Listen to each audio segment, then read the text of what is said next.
안녕하세요. 성공예감 이대호입니다.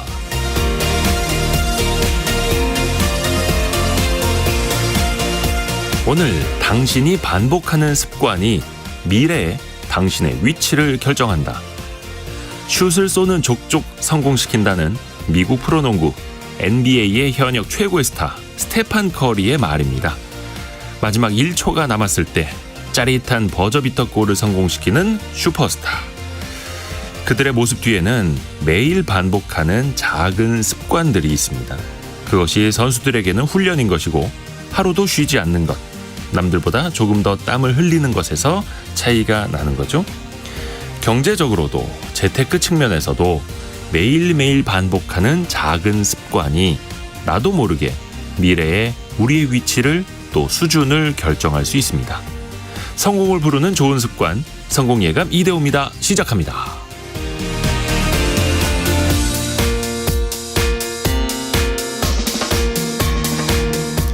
안녕하세요. 이대호입니다. 오늘 지금 호남 지역하고 경남 일부 지역에 많은 비가 내리고 있다고 하네요. 광주, 전남, 전북, 남서부 지역에 호우주의보가 내려졌는데요. 이 지역에 계시는 분들 각별히 별일 없으시도록 안전에 신경 써주시길 부탁드리겠습니다. 오늘 경제상식 퀴즈 나가겠습니다.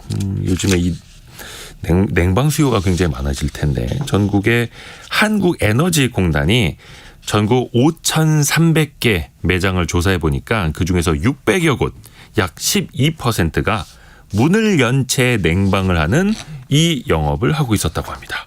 특히 서울 명동이나 홍대 쪽 가면은 이런 상점들 많이 볼 수 있죠.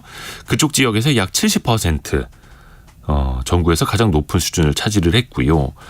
충북 청주터미널 주변, 성안길, 대구 동성로 등의 순이었다고 합니다. 손님을 불러 모으기 위해서 문을 연 채 에어컨을 틀고 영업을 하는 행위, 뭐라고 할까요? 좀 어려울 수도 있지 않나요? 좀 사자성어 느낌도 나는데 힌트를 드려야겠다. 지금 강영현 기자가 모르는 눈치예요. 그래서 우리가 지금은 별로 없습니다만 어릴 적에 버스 타면은 버스 운전기사분들이 가끔 이제 개문발차 하셨었거든요. 문을 열어놓고 출발하는 개문발차. 요즘엔 그러면 큰일 납니다만. 예. 이 냉방 영업도 비슷합니다. 네 글자입니다. 짧은 문자 50원, 긴 문자 100원이 드는 샵 9730으로 참여해 주시면 되겠고요. 추첨을 통해서 여러분께 계속해서 선물을 많지는 않습니다만 열심히 보내드리고 있습니다. 실시간 방송 상황은 KBS 콩 그리고 유튜브를 통해서 함께 하실 수 있고요. 성공예감 이대호입니다. 자주 검색하시면 성공이 가까워집니다.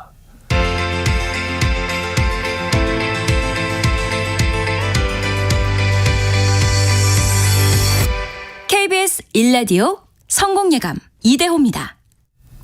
거봐요. 오늘 어렵다니까. 에어컨이라는 지금 정답이 가장 많이 들어오고 있고요.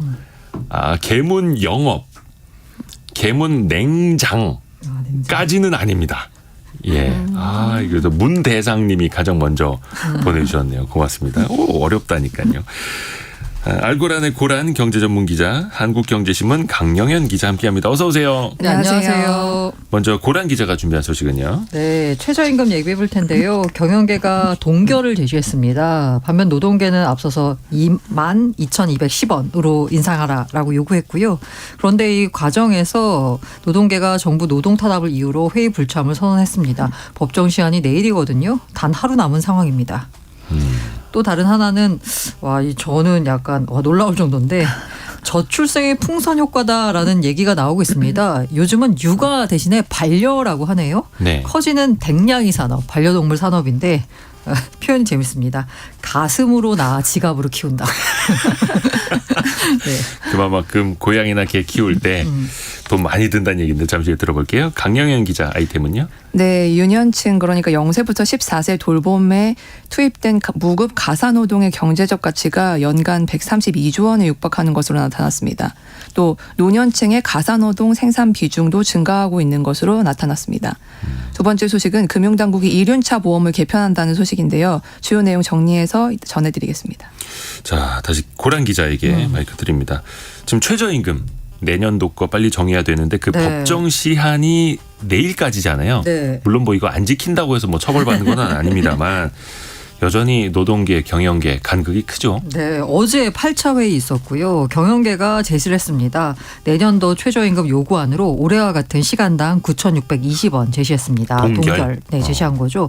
요거 월급 하루 8시간씩 주 5일 근무 기준으로 환산해 보면 201만 580원이 됩니다.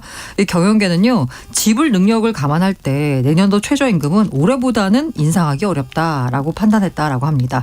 게다가 업종별 구분 없이 단일 임금을 정하는 만큼 내년 최저임금 수준은 지불 능력이 가장 어려운 업종에 맞춰서 결정돼야 한다라는 게 경영계 입장이고요. 당연히 노동계 입장은 다릅니다. 내수 소비 활성화, 임금 불평등 해소, 노동자 실질 임금 감소 등을 이유로 올해보다 26.9% 인상한 12,210원, 월급으로 환산하면 255만 1,890원을 요구했습니다. 12,210원 대 9,620원. 어휴, 간극이 큽니다. 어저께가 8번째 회의였던 거네요. 그런데 어제 회의에서는 노동계 위원들이 모두 다 퇴장해버리는 일이 있었어요. 예, 그 최저임금 노동자의 생명과 삶을 담보로 정부의 비상식적인 노동 탄압이 난무하는 상황이다라면서 심의 불참을 선언했는데요.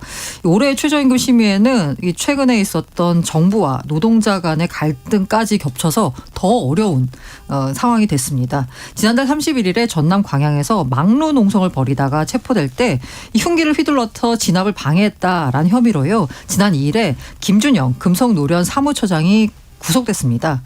요 사무처장에 대해서 고용노동부가 이 위원 중 한 명이었거든요. 근로자 위원 중 한 명이었는데 직권 해촉했어요. 그래서 근로자 위원 자리가 하나가 비었습니다. 공석이 되니까 한국노총은 김만재 금속노련 위원장을 재추천했거든요. 그런데 이에 대해서 노동부가 한국노총에 공문을 보냈는데 해촉된 위원과 공동 불법 행위 혐의로 수사 중인 상황이다라면서 거부 의사를 밝혔습니다. 그러니까 해촉된 위원과 같이 불법 행위했는데 어떻게 거기다가 그 사람을 안 치느냐라는 게 정부 입장인 거죠. 네. 이에 대해서 한국노총 측이 어제 회의에서 모두 발언을 하면서 노동 탄압이 난무한 상황에서 더는 회의 참석이 어렵다라고 밝혔고요. 민주노총도 이 노동자에게 불리하게 짜인 구도에서 심의가 진행돼야 하는 것인지 반문하지 않을 수 없다라고 하면서 근로자위원 8명 모두 자리를 박차고 나갔습니다. 그러니까 사용자 위원 그리고 공익위원이 남잖아요. 이들은 근로자 위원들 없이 회의를 이어나갔습니다. 이렇게 되면 올해도 최저임금 결정 그 시한, 법정 시한 넘길 가능성이 되게 크겠네요. 네, 아마도 그럴 것 같아요. 최저임금위가 심의 요청을 받은 날부터 90일 이내에 최저임금 수준을 의결해서 노동부 장관에게 제출해야 합니다. 올해 법정 시한 내일 29일입니다. 사실 최저임금제 도입한 1988년 이래로요. 법정 시한이 준수된 적은 단 9번 뿐이고요. 최저임금안을 의결하려면 근로자위원과 사용자위원 모두 3분의 1 이상씩 출석해야 하는데 네. 그러면 이거 지금 협의가 이루어지지 않는 거잖아요. 네. 다만 2회 이상 출석 요구를 받고도 정당한 이유 없이 출석하지 않으면 그냥 의결 가능합니다. 남아있는 사람들끼리. 그리고 노동계는 이와 더불어서 장외투쟁도 병행하기로 했는데요. 민주노총을 포함한 37개 노동시민단체가 윤석열 정권 퇴진운동본부 준비위원회를 발족하기로 했고요. 오후에는 한국노총이 결의대회를 열기로 했습니다. 김동명 한국노총 위원장 같은 경우에는 26일부터 최저임금 인상과 노동탄압 중단을 요구하는 천막 농성에 돌입한 상황입니다. 아이고, 양측의 갈등이 좀 계속 이어지네요. 특히 근데 우리 민생에서도 그렇지 않습니까? 아르바이트생을 써야 하는 사장님, 그리고 최저임금을 받아야 하는 그 이상을 또 받고 싶어하는 아르바이트생 입장 차이가 여기도 뚜렷하죠. 네, 맞습니다. 구인구직 포털 알바천국이 조사를 해봤습니다. 네. 현재 아르바이트 중인 알바생과 기업 회원을 대상으로 내년도 최저임금 관련 설문조사를 해봤는데요. 네. 알바생 대다수 85%가 인상을 원했습니다.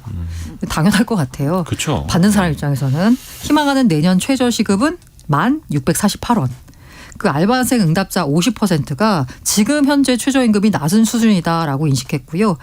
왜 인상을 바라냐라고 이유를 물어봤더니 실질 임금이 줄었다. 당연히 물가가 올랐으니까. 현재 시급으로는 생활이 안정적이지 않다. 업무 강도에 비해서 시급이 낮다. 등 순으로 답변했습니다. 반면 기업들 입장은 달랐는데요. 기업 회원 응답자 66%가 지금의 최저임금 수준이 높다라고 답했습니다. 내년도 최저임금을 어떻게 하면 좋을까에 대해서 동결 45%, 인하가 40%에 달했습니다. 구체적으로 희망하는 내년도 최저시급 주간식으로 물었더니 9,539원. 지금보다 더 낮게 나온 거죠. 그러면 최저임금 동결을 희망하는 고용주는 왜 동결을 희망하냐에 대해서 인건비에 대한 부담을 토로했습니다. 그리고 업무 강도를 고려했을 때 지금 임금도 충분하다라고 답했고요. 그리고 만약에 최저임금을 더 올리면 최저시급을 준수하기 어렵다. 그러니까 불법을 하면서 사람을 쓸 수밖에 없거나 아니면 사람을 안 쓴다라는 거죠. 사정이 달라요. 그러니까 알바생 입장에서는 내가 받는 것에 비해서 더 일한다고요. 사장님 입장에서는 주는 것에 비해서 일을 덜 한다라는 거죠. 이 최저임금이 지금 현재 최저시급이 보면 9,620원이잖아요. 네. 알바생은 10.7% 더 받아야 되겠다라는 거고요. 이 사장님은 0.8%는 덜 줘도 된다라고 답했습니다. 몇 주 전에 어떤 분이 보내주셨던 문자 메시지 기억이 나는데 아르바이트를 하고 있는 자녀들 생각하면 최저임금이 올랐으면 좋겠고 최저시급을 줘야 하는 자영업하는 남편을 생각하면은 동결됐으면 좋겠고 하시는 마음은 사실 이게 우리가 다 그 사이에 있는 거잖아요. 우리 국민들이. 자, 강영현 기자에게 마이크가 갑니다. 저도 참 저희 아내한테 당신의 노동은 값진 것이다라고 많이 이야기해 주는데 아이들 돌보고 집안일 하고 무급 가사 노동이라고 하는데 그 가치를 금액으로 환산한 내용이 나왔네요. 네, 통계청이 어저께 무급 가사노동 평가액의 세대 간 배분 심층 분석이라는 것을 발표했는데요. 네. 2019년 기준입니다. 유년층 돌봄에 투입된 무급 가사노동의 경제적 가치가 132조 원에 달한다고 합니다. 132조 원. 네. 그래서 아이들 돌보는 거 말고도 그리고 가사노동이 굉장히 다양하고 많잖아요. 그럼요. 그래서 그 규모는 더 커졌는데 노동 연령층 그러니까 15세에서 64세까지의 인구가 생산한 가사노동의 경제적 가치는 410조 원에 달했습니다. 네. 그래서 가정 관리 그리고 가족 및 가구원 돌보기가 각각 285조 원, 118조 원 기록했고요. 참여 및 봉사활동이 그 5조 5천억 원 규모로 나타났습니다.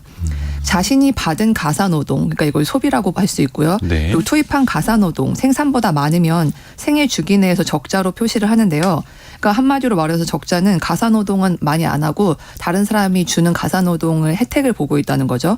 그리고 거꾸로 흑자는 내가 가사노동을 더 많이 제공해서 다른 가구원들의 후생을 증가시켰는데 기여했다. 이렇게 볼 수 있을 것 같습니다.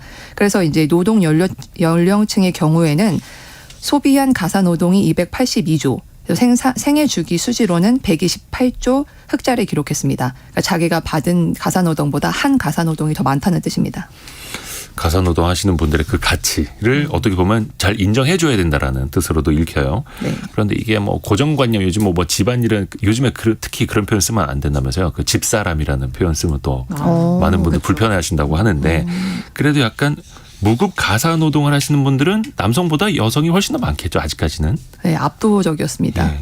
여성의 가사노동 생산이 소비보다 많아서 91조 원 가량 흑자고요. 네. 반대로 남성은 91조 원 적자입니다. 그러니까 여성 같은 경우에는 25세에 흑자로 진입을 한대요. 그러니까 25세부터 이제 가사노동을 더 많이 하는 건데 이게 언제 적자로 전환되냐 하면은 84세입니다. 그러니까 여성은 25세부터 가사노동을 더 많이 하기 시작해서 84세 돼서야 네. 내가 가사노동 하는 것보다 받는 게 생긴다. 네. 두 분의 표정이 지금. 막막하더라고요. 그래서 59년 동안 가사노동을 가구 구성원들에게 공급한다는 의미인데 네. 반면 남성은 31세 흑자로 전환하거든요. 근데 벌써 47세의 적자로 돌아섭니다. 그러니까 가사노동을 통해서 구성원들에게 도움을 준 기간이 16년에 불과한 건데 59년이랑 비교하면 3.7배 여성이 더 길게 가사노동을 흑자로 하는 것으로 나타났습니다. 그래서 연령으로 따지면 무급 가사노동의 부담이 가장 큰 연령은 38세였는데요. 네. 이제 해당 연령의 1인당 연간 가상노동 생산량이 1,700만 원 정도. 그래서 1,025원 정도 흑자로 나타났습니다. 남성은 31세부터 그러니까 가사노동 서비스를 더 많이 받는다라는 거죠. 뭐 네. 부인이라든지. 근데 47세 적자로 돌아선다라는 건 47세부터는 가사노동을 좀 더 한다. 아니요, 반대. 반대예요? 31세부터 47세까지 가사노동을 좀 하고 네. 이제 47세부터 안 하는 겁니다. 아 그렇게 돼요? 네. 어렵네요. 아무튼 집에 계시는 말한다기보다는 받는 네. 것보다 하는 게 덜하다라는 거죠. 주말에 청소라도 더 많이 해야겠습니다. 그러니까 기본적으로 이것은 도와준다라는 개념을 제가 제일 싫어합니다. 가사노동에 있어서. 그게 왜? 당신의 일이다. 나눠서. 도와주는 게 아니죠. 나눠서 하는 거죠. 알겠습니다. 명심하겠습니다. 네. 그런가 하면 나이 들어서도 아이를 보시는 그 부모님들 세대 많으시잖아요. 그걸 황혼육아라고 하는데 네네. 황혼육아가 많이 늘고 있다고요. 네, 노년층 가사노동 부담이 상당히 늘어나고 있는 모습을 보였는데요. 노년층 그러니까 65세 이상입니다. 이분들의 가사노동 생산액이 80조 9천억 원에 달했습니다. 그러니까 2014년에 49조였거든요. 그러니까 거의 2배 가까이 늘어난 셈인데요. 노년층의 가사노동 생산 비중도 증가했습니다. 2014년에 13%였는데 2019년에 16.5%로 3%포인트 정도 증가했죠. 그래서 인구 고령화로 노인 인구 자체가 늘면서 아무래도 가사노동 참여가 확대된 것으로 풀이되는데요. 거기에 이제 손자녀 돌봄이 가사노동 생산을 늘린 것으로 나타났습니다. 1인당 가사노동 생산액을 보면 15세부터 증가를 합니다. 그래서 38세의 최대치로 올랐다가 감소를 하고 이제 퇴직 후에 다시 높아지는 M자형 구조를 보이는데요. 손자녀 돌봄 그리고 퇴직 후에 음식, 청소, 세탁 등 가정 관리에 할애하는 시간이 늘어났기 때문으로 분석이 됩니다. 노년층이 가족 및 가구원 돌보기에 발생한 흑자 규모가 4조 3천억 원이라는 게 좀 놀라웠는데 한마디로 말하면 노년층이 가족이나 가구원들에게 돌봄을 제공받기보다는 오히려 더 가족원들을 돌보고 있다는 의미입니다. 아하. 많은 분들이 지금 이야기 보내주셨는데 정정자님 84세까지 일하면 죽어요. 죽을 때까지 노동하네요라고 보내주셨고 오정민님은 47세인 저는 전업주부를 탈출해서 다음 주부터 출근합니다. 너무 긴장돼요. 벅차기도 하고 와 47세에 다시 이제 일터로 나가시는 축하드립니다. 오정민님 축하드립니다. 멋지십니다. 자 고란 기자에게 마이크 갑니다. 반려동물 시장 규모 계속 커지고 있죠. 뭐 나날이 커지고 주변에서 봐도 유난히 이렇게 뭔가 반려동물과 같이 다니는 분들 많이 보지 않으세요? 그렇죠. 많아졌죠. 네, 저는 약간 그 동네에 있는 산책로를 가면 예. 정말로 많습니다. 맞아요. 유모차 끌고 다니는 분들보다 댕냥이 같이 가는 분들이 훨씬 더 많아요. 네. 네. 반려동물 시장 규모가 4조 5천억인데요. 4조 원 선에서 머무는 유아용품 시장이 넘어설 것으로 예상이 됩니다. 반려동물 연간 산업 규모가 17년 기준으로 2조 3천억이었는데 27년까지 6조까지 커질 전망이고요. 유아용품 시장은 성장률이 멈췄습니다. 너무너무 당연할 게요. 뭐 애를 안 낳는데 뭐 네. 유아용품 시장이 커질 이유가 없죠. 제조업 출하 기준으로 보니까 2016년 2조 4천억에서 2019년 2조 1천억 원입니다. 이게 통계청 기준이거든요. 근데 여기에는 분유, 기저귀, 유아복, 유아가구 등만 포함이 돼 있어요. 근데 여기에 포함되지 않은 수입품, 유모차 이런 걸 포함하면 아마 4조 원 선에 이를 거다. 그래서 약간 반려동물 시장 규모가 4조 5천억이니까 아마 넘어섰을 것 같다라고 전망하고 있습니다.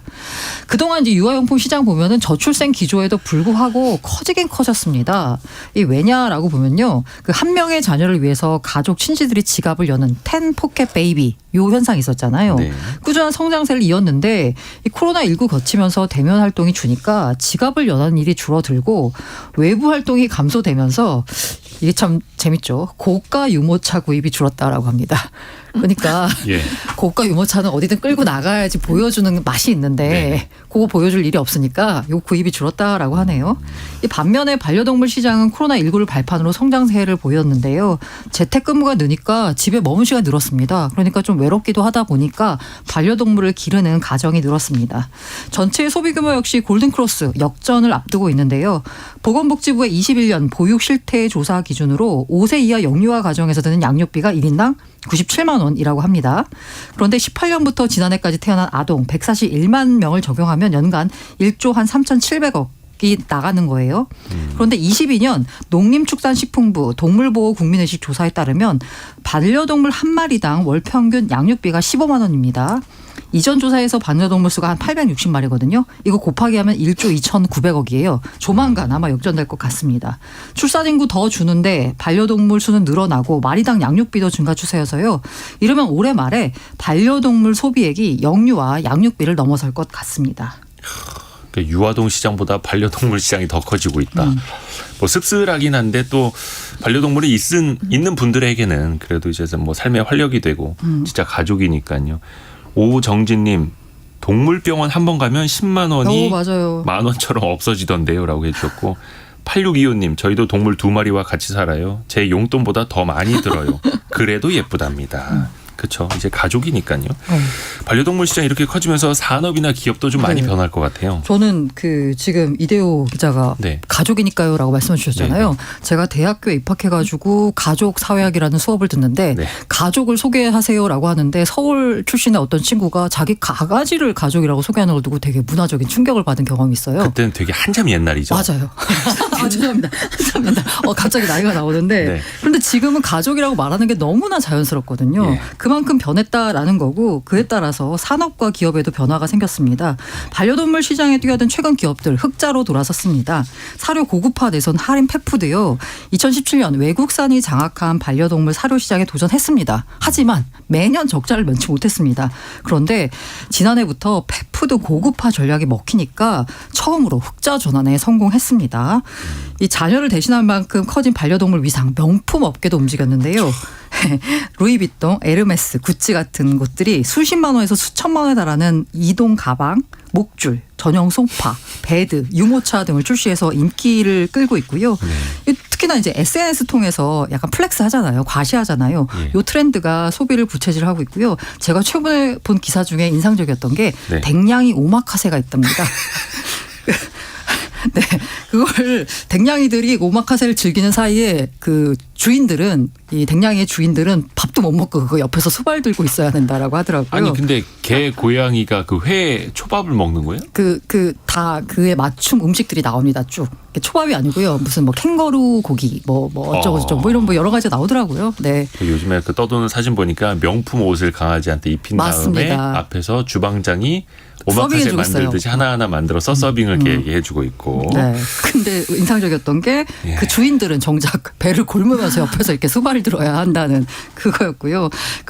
그런데 이제 유아용품 시장이 워낙 작아지다 보니까 35년 유아용품 1위 브랜드 아가방이요. 이게 2014년에 중국 자본에 넘어갔습니다. 맞아요. 팔렸죠. 그리고 이제 기업형 슈퍼마켓이나 대형마트 같은 곳 가보시면요. 유아용품 빠진 빈자리 뭐가 채우냐? 반려동물 용품들이 차지하고 있습니다. 씁쓸합니다. 반려동물 시장 커지면서 신조어도 많이 등장해요. 네, 아까 제가 말씀드린 가슴으로나 지갑으로 키운다. 지갑으로 키운다. 네, 인상적이었습니다. 그리고 생활비의 상당수를 차지하다 보니까 멍겔개수, 양겔개수라는 말이 나왔고요. 반려동물 가족처럼 생각하는 펫팸족, 결혼하지 않고 혼자 살면서 반려동물 키우는 혼펫족, 예. 그리고 아이를 낳지 않고 반려동물 키우는 딩펫족, 펫코노미, 펫 휴머나이제이션, 쓰리펫, 펫케어, 펫캉스. 이게 일반화 과정을 거치고 있다라고 합니다. 앵겔개수, 앵겔지수가 아니라 멍겔개수, 멍겔개수. 양겔개수. 그러니까 내 소득에서 식료품이 차지하는 비중이 아니라 소득에서 개와 고양이를 위해서 지출하는 비중 이것 뜻하는. 맞습니다. 야, 경제 하나 더 배울 게 생겼네요. 멍겔개수. 자, 강영현 기자에게 마이크 갑니다. 오토바이 운전하신 분들 가운데 절반 정도가 보험에 가입하지 않았다고요? 네네. 금융감독원이 그래서 제도 개선에 나섰는데요. 이륜차, 그러니까 오토바이죠. 오토바이 운전자의 보험료 부담을 완화하고 보험 가입률을 제고하기 위해서 보험업계와 함께 이륜차 보험료 산정 체계 개선 방안을 마련했습니다. 이륜차는 구조적으로 아무래도 사고 위험이 자동차보다 한 1.2배 정도 더 높다고 해요. 그리고 네. 사실 사고가 한 번 나면은 큰 사고가 날 가능성도 훨씬 높고요. 그래서 보험료도 그만큼 높은데요. 그래서 보험료 가입률이 매우 낮습니다. 지난해 말 기준으로 이륜차 의무보험 가입률이 전체의 52%에 불과하다고 합니다. 그래서 정부가 나섰습니다. 이륜차 보유자는 누구라도 의무보험에 가입해야 하고 미가입 시 300만 원 이하의 과태료 또는 1년 이하 징역에 처할 수 있습니다. 하지만 이제 정부는 무조건 법을 적용하기보다는 가입률을 높이기 위한 방안을 마련해서 독려하겠다는 방침입니다. 의무여서 당연히 해야 되는데 안 하니까 뭐 과태료 때리는 것도 있는데 근데 뭔가 당근책도 제시를 한다는 거잖아요, 정부가. 네. 어떤 혜택일까요? 그동안 최초 가입자 같은 경우에는 사고 다발자랑 같은 등급으로 적용이 돼서 보험 가입을 꺼렸었거든요. 아무래도 이력이 없으니까 가장 위험한 걸 적용했던 것 같은데 그래서 이번에 조금 개선을 한 게 최초 가입자 그리고 이륜차 보험 가입 경력 6개월 미만이고 사고 이력이 없는 경우에는 보험료를 20% 정도 할인해 주기로 했습니다. 그리고 안전교육이나 적극적인 위험 관리를 통해서 손해율이 개선되는 단체 같은 경우에는 보험료를 할인해 주는 혜택을 주고요. 또 반대로 위험관리 미흡 등으로 다수의 사고가 발생하는 고위험 다사고 업체에 대해서는 보험료를 할증하는 방식을 추진할 계획입니다. 이 단체 할인 할증 제도는 내년 4월 1일 이후에 체결되는 보험 계약부터 적용될 예정이고요. 그리고 또 현재 6곳에서만 판매 중인 시간제 보험 상품 판매 보험사도 늘리기로 했습니다. 시간제 보험이 뭐냐면 평소 보험료는 그러니까 저렴한 가정용 일륜차 보험을 적용을 하는 거예요. 네. 대신에 이제 요즘에 파트타임으로 배달하시는 분들 많잖아요. 네. 그때에만 보험료를 추가로 부담하는 방식입니다. 네, 사실 그동안 이제 배달 노동자들 많이 늘어났는데 이런 시간제 보험이 불가능해서 그 파트타임 노동자들이 보험 가입이 쉽지 않았거든요. 네. 그래서 시간제 보험 판매사를 늘려서 이런 부담을 좀 보완하기 위한 것으로 보입니다. 자동차도 타는 만큼만 보험료 내는 거 나온 것처럼 네, 오토바이도 비슷하죠. 뭐 시간제처럼 그러게 오토바이 요즘 운행 더 많아졌는데 꼭 의무 보험이니까 꼭 가입하시기 바라겠습니다. 한국경제신문 강영현 기자, 알고란 고란 경제전문 기자 수고 많으셨습니다. 네, 감사합니다. 고맙습니다.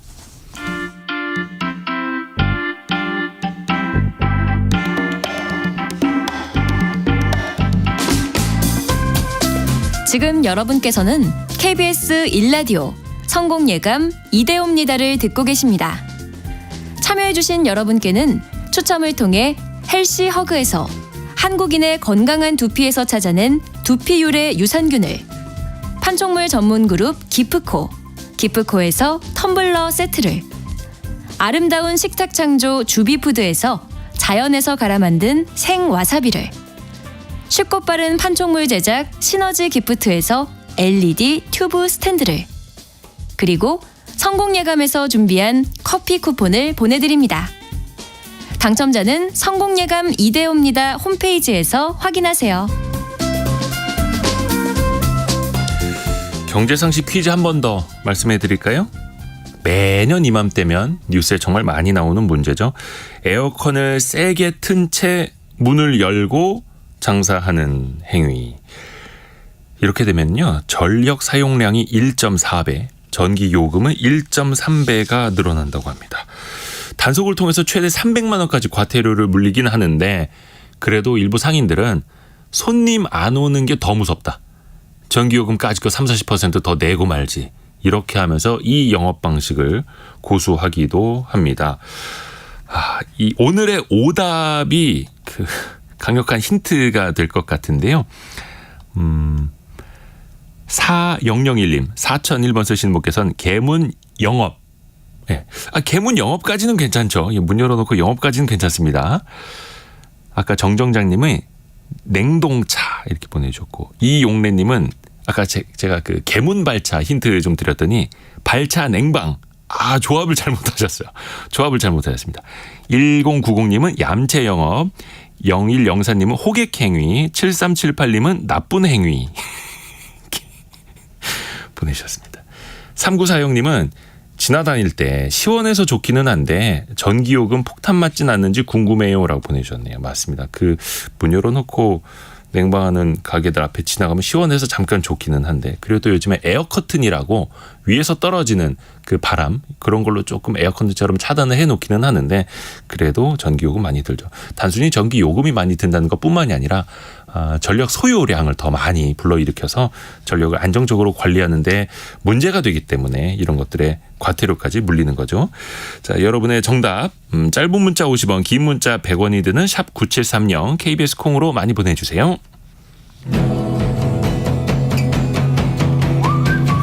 오늘의 움직임에 주목하고 세상의 흐름을 놓치지 않습니다. 여러분의 내일을 응원하며 성공의 열쇠를 함께 찾아갑니다. 성공예감 이대호입니다.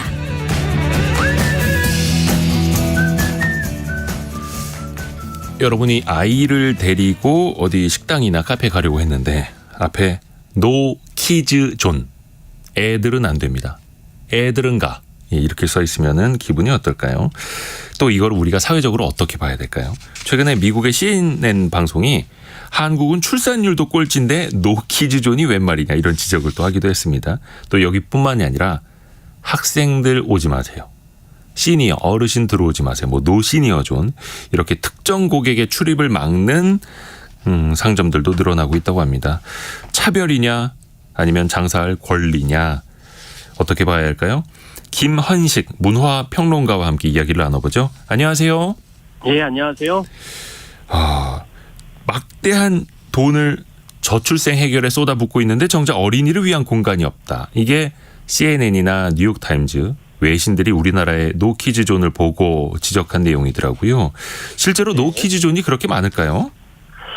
사실 저는 이제 CNN이나 뉴욕타임즈 보도를 보면서 좀 비누생 감이 있다 이런 생각을 좀 많이 했거든요. 그래서 이 노키즈존이 문제가 되기 시작한 것은 본격적으로 2011년부터입니다. 오래됐네요. 예, 그때 당시에는 이제 잘 기억하실 거예요. 이제 식당에서 어린아이들이 뛰어다니다가 국물이 튀겨서 결과적으로 이제 아이가 화상을 입었는데 이제 네. 법원에서 그 배상 책임을 누구한테 할 거냐라고 했을 때 업주 70, 손님 30 이렇게 돼서 거의 4천여만 원을 그 업주가 배상을 해야 되는 그런 상황이기 때문에 아하. 그때부터 이제 업주분들이 이 노키즈존이라는 것을 이제 만들기 시작을 했는데 네. 다만 그 2011년 이후에 좀 시일이 지났기 때문에 업장별로 지역별로 좀 차이가 있는 상황이고 그러다 보니까 좀 정확한 파악은 힘든 상황이고요. 그다음에 요즘에는 아마 코로나19 팬데믹 이후에 더 부각이 된 것 같은데 제주도에서 이제 빗대가 되는 곳이 있습니다. 그래서 제주연구원이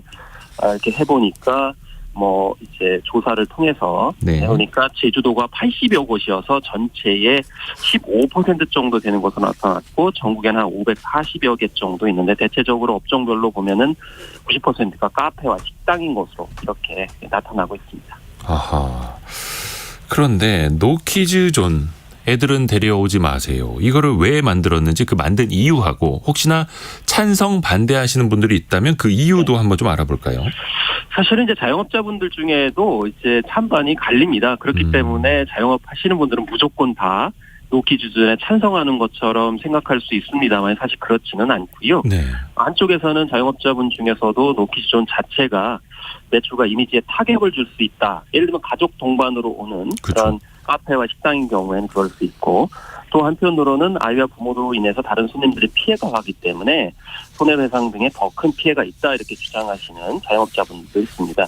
이 소비자분들 중에는 전문 조사 기관의 이제 조사에 따르면은 10명 중 6명이 노키즈존 찬성한다 이렇게 하는데 네. 사실은 그 이유로 어떤 것을 들고 있느냐가 제일 중요합니다. 사실 어린이 자체가 문제가 아니고요. 예. 사실 우리나라에서도 뭐 어린이들 부모님들이 혹은 보호자들이 데리고 이런 식당과 카페에 가지 않습니까? 예. 그러니까 어린이를 제대로 통제하지 않는 부모들이 많아서 그러니까 어린이보다는 아이를 잘 관리하지 못하는 보호자 때문이다 이렇게 얘기를 하고 있는데 정작 그 이름은 노키즈존이기 때문에 이런 점이 이제 논쟁점 중에 하나다 이렇게 볼 수가 있겠습니다. 저도 애 셋을 키우는 아빠면은 네. 진짜 애들 통제는 확실히 해야 됩니다. 애들 잘 그렇게 따끔하게 가르치지 못하시는 부모들 보면은 한마디 하고 싶어도 또 남의 집 애니까 그러지도 못하고 그래서 점주분들이 어쩔 수 없이 이렇게 노키즈존을 선언하기도 하는데 주로 좀 어떤 상황에서 노키즈존을 만든다라고 볼 수 있을까요? 이건 이제 지역별로 좀 살펴봐야 되는데요. 이제 잠정적으로 보면은 앞서 말씀드린 이제 제주가 이제 가장 많은 것으로 나타났고, 네. 그 다음에 예를 들면 이제 강남 같은 경우, 가 이제 두 번째로 좀 노키즈존이 많은 것으로 이렇게 드러나고 있습니다. 그런데 상대적으로 젊은 신혼부부와 아이들이 많이 사는 신도시에는 노키즈존이 적다는 것이죠. 결국 이건 무슨 얘기냐면은 지역에 주로 이용하는 분들이 어떤 분들이냐에 따라서 이 노키즈존의 여부가 달라지고 있다는 겁니다. 예를 들면은 제주도 같은 경우는 여행객이 굉장히 많이 오고 가족 단위로 많이 오시는데 상대적으로 손님들이 굉장히 많죠. 그리고 약간의 어떤 개인 카페들 같은 경우에는 너무 많기 때문에 공간이 비좁을 수가 있습니다. 네. 그러면은 아이 동반 가족을 받지 않아도 다른 가족을 충분히 받을 수 있기 때문에 노키즈존을 설정을 해도 이른바 이제 영업이 된다라는 이야기이죠. 그리고 강남권 같은 경우도 마찬가지로 영업적인 관점에서 봤을 때 아이 동반 가족을 받지 않아도 영업이 된다라는 겁니다. 그렇지만 젊은 신혼부부와 아이들이 많이 사는 신도시에서 만약에 자녀 동반 가족을 받지 않게 되면 상대적으로 예를 들면 만격 카페 같은 데서 또 입소문이 안 좋게 나올 수도 있고 실제로 영업에 타격이 있을 수 있기 때문에 그런 점에서 어떤 손익 중심의 그런 심리적인 기제가 작용하고 있는 것 아닌가 이런 분석들이 나오고 있는 것이죠. 어찌됐든 간에 본인들의 영업 상황에 따라서 그렇죠. 아이들이 있는 게 도움이 되느냐 방해가 되느냐에 따라서 선택을 하시는 것 같은데 앞에서 제주도 지역에 노키즈존 영업장이 좀 많다고 말씀해 주셨는데 그러다 보니까 제주도 의회에서 노키즈존을 금지하는 그러니까 어린이 손님 다 받아야 합니다라는 조례안을 추진하지 않았습니까? 어떻게 됐나요, 그거? 그래서 5월 초에 제주도 아동 출입 제한업소 지정 금지 조례안 발의가 이루어졌습니다. 네. 그렇지만은 영업의 자유를 침해한다는 의견이 충돌하면서 심사가 보류됐고 사실 이제 본회의에 상정하지 못하는 그런 상황이 됐거든요.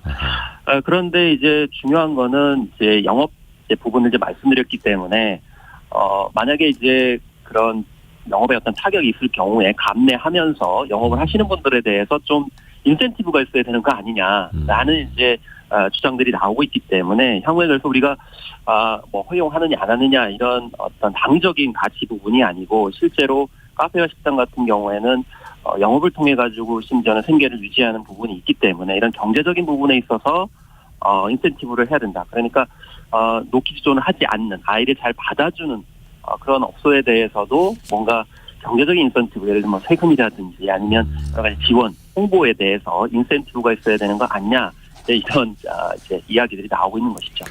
사실 인센티브를 주더라도 그것도 이제 국민들의 세금인데 아이들도 어떻게 보면 이제 당연하게 들어갈 수 있을 거라고 생각을 했는데 받지 않아서 아이들 손님 받으라고 인센티브를 줘야 하는 것 아니냐. 이거 어려운 문제입니다. 근데 네. 또 어떤 지자체에서는 예스 키즈존, 웰컴 키즈존 이렇게 해서 어린이 손님을 더 환영하는 그런 분위기를 만드는 곳도 있잖아요. 사실 이제 반대 측면인데요. 그래서 네. 이미지 어떤 홍보 효과라고 볼 수가 있겠죠. 그래서 키즈존, 뭐 웰컴 키즈존 이렇게 되고 있는데 물론 이제 이런 곳이 없는 곳은 아닌데 예를 들면 키즈 카페 같은 경우에는 이제 어린이 손님들을 이제 대환영을 하게 되는데 일반 손님들하고 같이 이용하는 공간에서도 이렇게 키즈존, 웰컴 키즈존을 하는 그런 곳이 많이 나오는데 이제 서울시 같은 경우에도 서울 키즈 오케이존을 올해 500개소를 만들겠다. 또 부산도 아동을 동반한 손님들의 편의를 제공하는 가게를 선정해서 홍보를 하겠다. 이렇게 얘기를 하고 있기 때문에 사실 지자체나 공공 부분에 있어서 이렇게 이제 지정을 하고 지원을 하는 노력도 분명히 좋아 보이는데 그렇지만 앞서서 CNN이나 뉴욕타임스 얘기했듯이 왜 아이들을 데리고 특히 이제 어린 아이들을 데리고 어머님들이 아니면 보호자들이 카페와 식당에 갈 수밖에 없느냐, 특히 카페에 갈 수밖에 없느냐. 결국에는 육아 스트레스도 굉장히 많이 받고 있는 그런 상황인데 그렇죠. 공공적인 측면에서 아이들과 함께 갈 수 있는 친화적인 공간이 없는 것이죠. 사실 카페 같은 곳은 커피만 마시는 것이 아니고 휴식을 하러 가는 공간인데 우리 도심의 밀집도가 굉장히 높은 상황 속에서는 특히 마땅히 전 세대가 갈 데가 없는 경우가 많아요. 그래서 어린 아이에도 불구하고 갈 수밖에 없는 상황. 그러면 결국 이런 공공적으로 육아를 하면서 가실 수 있는 공간들을 많이 마련하는 것이 또 공공정책의 목표가 돼야 될 것으로 보입니다. 그렇죠. 또 노키즈존뿐만이 아니라 어쩌면 더 심각할 수 있는 문제가 네. 노 시니어존. 그러니까 어르신들은 들어오지 마세요. 막 이런 가게들도 있고 뭐 학생들 또 어디는 노아재 뭐 이런 데도 있고 저 못 갈 텐데 네. 그러면 자꾸 이렇게 그렇습니다. 특정 연령대를 찍어서 가게 출입을 못하게 하는 곳들이 하나 둘씩 늘고 있거든요. 그렇습니다. 그래서 이거는 저는 영업의 편의주의라고 생각을 하는데요. 예. 그래서 노 중학생, 노아재, 노 시니어 그래서 결과적으로 이 노키즈존 논란이 일어났을 때 우려됐던 일들이 이제 벌어지고 있는 거거든요. 근데 내부적으로 보면은 영업상의 고충으로 일부 손님만은 특화시키려고 하는 측면으로 이해할 수 있는데 그렇다고 해서 특정 집단이나 특정 사람들을 배제하는 것은 사회적 차별이기 때문에 바람직하지가 않습니다. 예를 들면은 뭐 특정 소란을 한 행위 그 자체에 대해서 문제를 삼아야 되는데 잠재적으로 범죄자 취급을 하거나 문제 소지 있는 집단을 하게 되면 결국 모든 이 사회 구성원들이 다 그 대상이 될 수밖에 없는 그런 상황이거든요. 네. 그리고 우리가 좀 외국 같은 경우에도 이런 이제 사례들이 종종 있습니다만은 이때는 이 일종의 어떤 카드 제도로 갑니다. 그래서 이제 카페와 식당에 이용하시는 분들한테 사전에 문에서 에티켓을 지켜주세요라고 하는 공지를 공유하면서 자연스럽게 너치 전략으로 유도를 하고 있거든요. 근데 우리 사회는 좀 대화가 없는 상황이죠. 그래서 어떤 1차, 2차, 3차적으로 시도를 해보고 나서 위반을 하게 되면은 후속 조치를 해야 되는데 우리는 처음부터 대화하지 않고 금지를 해버리기 때문에 이런 불소통 사회에서는 결국에는 사회적 차별뿐만이 아니고 이제 이미지 어떤 해소 차원에서 굉장히 심각한 문제가 계속 발생할 수밖에 없지 않나 싶습니다. 지금 심경용 님도 아이디어를 하나 보내주셨는데 그런 것도 좋을 것 같습니다. 어린이들은 환영하지만 어린이들을 제대로 통제하지 않는 부모는 환영하지 않습니다. 뭐 이런 식으로. 네, 맞습니다. 네. 우리 김원식 문화평론가님께 뭐 마지막으로 짧게 좀 해법 아이디어 좀 부탁을 드려볼게요. 그렇습니다. 그래서 이제 1차적으로는 사실 그 너티 전략 차원에서 봤을 때 노키즈돈이라고 하는 단어를 좀 제한을 해야 될 것으로 보입니다. 그래서 소란을 하는 행위 자체에 대해서 문제 잡는 형태로 가고 위반했을 경우에는 그것에 대해서 후속 조치로 퇴장할 수 있는 그런 형태로 가고야 되고요. 네. 그다음에 노키즈존을 하지 않는, 그래서 아이를 잘 받아주는 카페와 식당을 좀 장려하고 알리고 공유하고 그런 곳에 대해서 인센티브를 더 주는 사회 문화적 정치적인 뭐 그런 해법까지도 필요하지 않나. 자연스럽게 문화적으로 유도하는 시간이 필요하고요. 그리고 저는 긍정적으로 보는 게 지금 노키즈존에 대한 인식이 좋아가지고 무분별하게 카페나 식당에서 노키존을 설정하지 않습니다. 오히려 다른 분야로 지금 확산하고 있는 풍선 효과가 더 우려되기 때문에 대화 타협과 문화적인 방법으로 전 충분히 시간이 좀 필요하지만 가능할 거라고 생각합니다. 김헌식 평론가 통해서 들었습니다. 말씀 고맙습니다. 예, 감사합니다. 그리고 혹시나 카페나 식당에서 아이들을 통제하려고 하시는 분들 그냥 야 뛰지 마 시끄럽게 하면 안 돼 이렇게만 하고 계속 식사하시는 분들 아이를 불러다 놓고 눈을 마주치고 이야기를 하셔야 됩니다. 만약에 말을 안 듣는다 그러면 네가 다른 사람들에게 피해를 줬기 때문에 5분 동안은 딴짓하지 말고 의자에 앉아 있어야 돼 라고 하면은 아이가 자기가 나중에 5분 뒤에 뛰어놀아야 되기 때문에 아니 뛰는 게 아니라 놀아야 되기 때문에 말을 듣게 됩니다. 애새 키우는 아빠의 노하우였습니다. 라디오 정보센터 다녀오겠습니다. 광주와 전남 지역에 밤사이 집중호우가 내리면서 피해가 잇따르고 있습니다. 하천 수문을 관리하던 60대 주민이 실종됐고 영산강과 섬진강 일부 지점에 홍수주의보가 발령됐습니다. 산림청은 경남 전남 지역의 산사태 위기경보를 주의에서 경계로 상향 발령했습니다. 경제 상황에 대한 소비자들의 심리를 종합적으로 나타내는 소비자 심리 지수가 1년 1개월 만에 기준치를 웃돌며 낙관 전망으로 돌아섰습니다.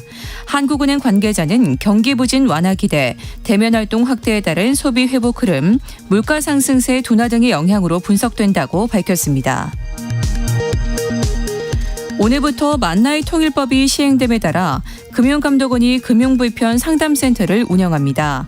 금감원 콜센터에 설치된 금융불편 상담센터는 만나에 관련 금융불편이 접수되면 이에 대해 안내하거나 금융사로 소비자를 연계하는 역할을 하게 됩니다. 앞으로 타워크레인 조종사가 타워크레인을 점거하면 조종사의 국가기술 자격이 정지될 수 있습니다. 국토교통부는 크레인 점거 등 불법 행위로 인해 건설공사에 차질을 주는 경우 국가기술 자격 정지 처분이 이뤄질 수 있도록 관련 가이드라인을 보완했다고 밝혔습니다. 지금까지 라디오 정보센터 뉴스 정한나였습니다. 챗 GPT라는 것이 우리나라에도 큰 반향을 일으킨 게 벌써 반년이 지났습니다. 특히 대학가에서의 풍경도 많이 변하고 있다고 하는데요. 트렌드 팔로우 시간 대학내일 20대 연구소 정은우 센터장과 함께합니다. 어서 오세요. 안녕하세요. 안녕하세요. 당연히 대학생들도 이거 많이 쓸 것 같아요. 네. AI 서비스들. 맞습니다. 요즘 이제 글도 쓰고 그림도 그리고 최근에도 미국의 의사시험까지도 합격했다. 이런 챗GPT가 그런 뉴스도 있었는데요. 한국 대학생이나 Z세대가 어떻게 사용할지 좀 궁금하실 것 같은데 조사마다 조금씩 다르긴 한데 알바천국 조사 결과나 저희 대학내일 조사 결과에 따르면 4명 중 1명 정도는 이 챗GPT를 사용한다라고 밝혔습니다. 과제나 시험에 사용한다라고 했었는데 화학식을 물어보거나 뭐 코딩에 틀린 부분을 찾을 때 많이 활용한다라는 의견이 많았고요. 가장 아무래도 주된 사용 형태는 강의 필기할 때 많이 쓰는데 필기 때요? 네, 인공지능 스피커라든지 이제 스마트폰으로 강의를 일단 녹음을 하고 그거를 이제 녹음본을 업로드를 하면 이 AI가 텍스트로 자동으로 변환을 시켜주는 거죠. 자동으로 타이핑을 해주는. 타이핑해주고 필기까지 정리를 해주고 그래서 이런 것들까지 해주고 해외에서는 이제 무료 발표 자료까지 만들어주는 AI 서비스가 많이 등장을 하고 있는데 이제 가령 성공예감 분석 자료라고 하면은 제목, 목차, 성공예감이란 뭐 성공예감 주요 코너 모든 뭐 장단점과 한계 이런 것까지 다 만들어서 파워포인트로. 네, 파워포인트로 만들어주고 비슷하게는 한국에 또 간마라는 이제 AI PPT 서비스가 도입이 돼서 한국 대학생들이나 직장인들도 편하게 사용하는 사람들이 많다라는 보도도 볼 수 있습니다. 근데 그걸로 만드는 사람 입장에서 편할 수 있는데 네. 그걸 가지고 심사해야 되는 특히 교수님들 입장에서는 맞습니다. 좀 곤란하실 것 같은데요. 그렇죠. 이제 어디까지가 학생들의 기획이고 창작이며 그렇죠. 어디까지가 소위 말하는 복붙이냐라고 예. 하는 것들에 대해서 굉장히 고민하는 대학들이 많이 늘어나고 있는데 우선 해외 같은 경우에는 뭐 도쿄대라든지 홍콩대는 아예 과제나 시험에 사용하지 마라라고 하는 편이고 국내에서는 이 성균관대가 대표적인 경우일 것 같은데 네. 올바르게만 사용하면 생산성을 높일 수 있고 어쨌든 이것도 선진 문물이니까 그렇죠, 그렇죠. 활용도를 높이는 게 필요하다라고 해서 긍정적으로 활용하는 가이드를 만드는 데 좀 주안점을 두고 있는 대학들이 늘어나고 있습니다. 그래서 국민대도 좀 비슷한데요. AI 윤리 강령을 발표를 해서 과제에 AI를 사용하는 건 괜찮다. 하지만 어디서부터 어디까지 사용했고 어디서부터 어디까지는 여러분들의 생각인지 꼭 밝혀라 라고 하는 거를 학교에서 규정을 하고 있고 중간고사 같은 경우에도 풍경이 많이 바뀌어서 챗 GPT를 쓰지 말라라는 게 아니라 아예 챗 GPT로 문제를 내고 어디서부터 어디까지가 옳고 틀린 것 같으냐라는 거를 근거를 써라라고 하는 형태의 문제가 나가기도 하고요. 더불어는 최근에는 이게 챗GPT에게 잘 질문하는 것도 능력이다라고 그렇죠. 하는 이야기들이 많이 있잖아요. 그래서 이런 이야기가 퍼지면서 최근에는 챗GPT에게 무엇을 물었고 학생들이 어떻게 활용했는가를 평가하는 과제들도 덜어 생기고 있습니다. 그냥 무조건 금지만 할 게 아니라 금지한다고 해서 될 것도 아니고 맞습니다. 잘 활용, 제대로 네. 활용할 수 있도록 유도하는 거죠. 그렇죠. 당연히 이걸 쓰는 학생들 입장에서는 적인 반응이 많겠죠. 써보니까 다들 반응은 어떻다던가요? 맞습니다. 전반적으로 사용 경험이 앞서 설명드렸던 것처럼 많다 보니까 예. 부정보다는 긍정 비율이 많다라는 게 압도적으로 많았었고요. 이제 단순하게는 자료조사에 들어갈 시간을 좀 압축할 수 있다라고 하는 것과 인공지능을 잘 다루는 게 향후 경쟁력이 될 거다라고 하는 의견이 굉장히 많았었습니다. 좀 흥미로운 게 부정적인 그 반응이 문과 계열이랑 어문 계열에서 많이 나타났는데 국사학과나 어문학과 같은 경우에는 아시겠지만 가짜 정보가 너무 많다 이 챗GPT에라고 하는 거에서 신뢰하기 어렵다라고 하는 것들이 많았고요. 하지만 아무래도 이 활용 능력이 앞으로 중요해질 것 같다 보니까 캠퍼스 안에서 챗GPT 스터디 모임이라든지 이런 것들이 많이 생기는 것도 역시 발견할 수가 있었습니다. 근데 앞에서도 어떤 학교들은 가이드라인을 만든다라고 네. 했는데 저작권, 또 네. 윤리적인 문제들도 많지 않습니까? 네. 학생들도 이거 많이 좀 인식을 하고 있을까요? 그렇죠. 얼마 전에 그 서울대 에브리타임에서 내가 챗GPT 활용해서 과제 A+를 받았는데 이게 표절이냐 그리고 표절이라면 내가 도대체 누구의 무엇을 표절한 것이냐라고 하는 게시물이 올라와서 갑론을박이 있었는데요. 지금은 이제 한창 토론 상태라고 생각하는 게 정확한 편일 것 같고요. 네. 다만 이제 말씀드렸던 것처럼 AI를 무조건 맡기보다는 인공지능을 좀 현명하게 활용하기 위해서 공존하는 법을 좀 알려주는 게 바람직하지 않냐라고 하는 게 대부분의 대학교들이 지향하는 바인 것 같습니다. 앞서 설명드렸던 성균관대나 국민대 같은 경우가 허용은 하되 윤리적 사용 기준을 만든다라고 하는 입장인 것 같고요. 국립대 중에서는 부산대가 역시 처음으로 생성형 AI의 윤리 강령을 만들기도 했습니다. Z세대가 그 학교 말고 일상에서도 AI 많이 쓰겠죠? 그렇죠. 아무래도 그 과제에 꼭 도움이 안 되더라도 네. 심심할 때 티키타카를 하거나 또 소위 말하는 가지고 놀기 좋다라고 하는 의견이 되게 많았었고요. 또 공모전이나 이런 것들을 할 때 좀 리프레시하는 경우에 예를 들면 광고 공모전에 카피를 만든다라고 하는데 내가 잘 떠오르지 않으면 뭐 무라카미 하루키 스타일로 카피를 좀 써줘라고 하면 그 특유의 개성 있는 문체로 써주면 거기서 좀 영감을 얻기도 한다라고 하는 친구들도 많이 있었고 또 가장 많이 쓰는 게 그 AI 필터로 나의 모습이나 혹은 쇼폼 콘텐츠를 찍어서 이제 요게 100% 나의 모습이라고는 할 수 없지만 SNS에 편하게 올릴 수 있고 재밌게 친구들과 놀 수 있는 것들 그리고 최근에는 여행 갈 때 여행 코스 짤 때도 AI를 통해서 내가 정보값을 입력을 하면 맛집이라든지 뭐 이동수단 그리고 동행자를 고려한 숙소 같은 것들이 AI 서비스에 좀 도움을 받는다라고 하는 친구들도 많이 있었습니다. 근데 최근에 친구나 상담사 대신에 네. 챗 GPT나 이런 기계랑 이야기하는 사람들도 늘고 있어요. 저희도 조사를 하다가 굉장히 좀 흥미로운 지점이었는데요. 예. 힘들 때 좀 혹은 이성적 판단이 좀 필요할 때 사람보다는 AI 이 생성형 AI를 찾는다는 대학생 친구들이 꽤 많이 있었습니다. 그래서 가령 내가 오늘 실수한 게 있는데 친구한테 그것 때문에 너무 부끄럽고 집중이 안 된다라고 하는 고민 상담을 하는 식인데 챗GPT는 내가 아무리 같은 고민 상담을 하고 해도 지겨워하지 않는다라는 장점이 좀 있다라고 답을 했고요. 그리고 이게 특정인 사람인한테 털어놓지 않으니까 오히려 더 내 속마음을 좀 털어놓게 편하게. 된다. 좀 흥미로운 점은 이 챗GPT한테 이름을 붙여주고 고민 상담을 하는 거예요. 그래서 내가 앞으로 너를 뭐 은정이라고 부를게라고 예. 한 다음에 예. 은정아 내가 오늘 이런 일이 있었고 너무 속상해라고 이야기를 하면 보다 더 속 깊은 이야기를 할 수 있다라고 하는 대학생 친구들이 있었습니다. 근데 이 GPT가 사실은 거짓말도 많이 하고 꾸며내는 말도 많이 하고 생성형 AI다 보니까 뭐든지 생성하는 게 일단은 이 AI의 의무라고 맞습니다. 하더라고. 그래서 네네. 아무 말 대잔치라도 하는 건데 의미를 부여하면 그 의미에 또 빠져서 그럴 수 있죠. 그 뭐 빙의라는 표현은 부적절하겠습니다만 그런 식으로 이제 대답을 해주는 거죠. 그렇죠. 맞습니다. 아, 좀 무섭기도 해요. 근데 어찌됐든 이거 우리가 잘 사용을 해야 될 텐데 네. 사업을 하거나 네. 혹은 마케팅을 할 때 참고할 만한 팁 같은 거 있을까요? AI 활용한 마케팅이 사실 이미 다양한 곳에서 이용이 됐고 여기 성공회감에서도 많이 소개가 됐었는데요. 뭐 상품 판매 예측이랄지 뭐 개인화된 추천 이런 것들이 좀 대표적일 것 같은데 Z세대 같은 경우에는 앞서 셀카 필터에서 말씀드렸던 것처럼 자기 표현의 AI를 많이 사용을 하고 있습니다. 그래서 요거를 기억하시면 좋을 것 같고 요즘에는 온라인 적금조차도 이제 자기가 원하는 아이돌 프사 같은 것들을 사용을 하지 않습니까? 그래서 Z세대를 흥미롭게 표현해주는 AI 필터라든지 이런 서비스를 추천드리고 또 타입캐스트라는 서비스를 또 알아두시면 좋을 것 같은데 AI 성우 서비스입니다. 그래서 네. 이미 AI 성우 중에 굉장히 유명한 성우들이 많이 있거든요. 네, 그래서 이들이 출연자가 된 영상들이 틱톡 등에서 크게 유행을 하고 있는데 이런 쇼폼 영상들을 제작을 하실 때 유명 AI 성우들을 또 활용해 보시는 것도 한 방법이 될 것 같은데 연기력도 훌륭하고 무엇보다 중요한 점은 NG를 내지 않기 때문에 네. 뭐 제작 시간이라든지 비용을 또 굉장히 또 줄일 수 있는 또 장점이 있습니다.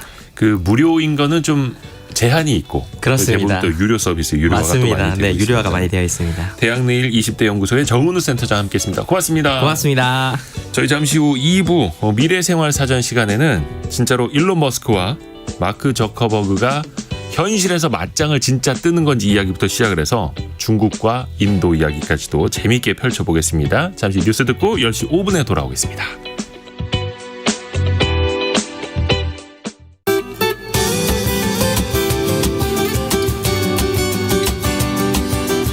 KBS